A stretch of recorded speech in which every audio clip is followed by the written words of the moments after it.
We asked our Brian Ross to go back to 9/11, to the Boston bombings, to San Bernardino, asking where did those terrorists come from?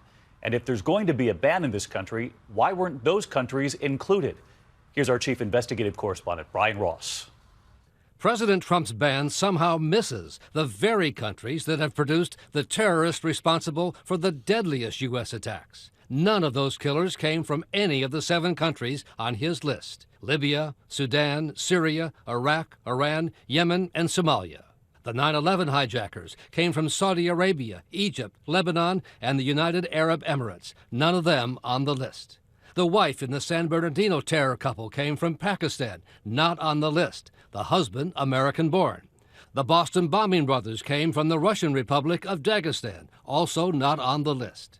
David Muir asked the president about the missing countries last week. Let me ask you about some of the countries that won't be on the list. Afghanistan, Pakistan, Saudi Arabia. You're going to see. You're going to see. We're going to have extreme vetting in all cases. And I mean extreme. And we're not letting people in if we think there's even a little chance of some problem. The White House today said other countries could be added if necessary. It's a 90-day review period. And if you've got other countries, please let us know. Refugees from Somalia, which is on the list, were involved in 2 terror attacks last year at a Minnesota mall and at Ohio State University, but in each case, only the attacker died.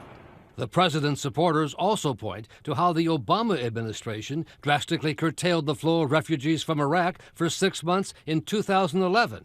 That came after the FBI discovered 2 Iraqi refugees connected to al-Qaeda had made it into the U.S. and were plotting attacks from their new home in Kentucky. And Brian Ross is right here with us tonight. And Brian, back to that question we asked the president just last week. Why were countries like Saudi Arabia, Afghanistan, and Pakistan not included on this ban? Well, David, there's still been no cogent answer from the White House, but we do know the military believes the 7 countries on the list are among the places ISIS fighters fleeing the battlefield may try to hide. And as the press secretary said, if you know more, let us know.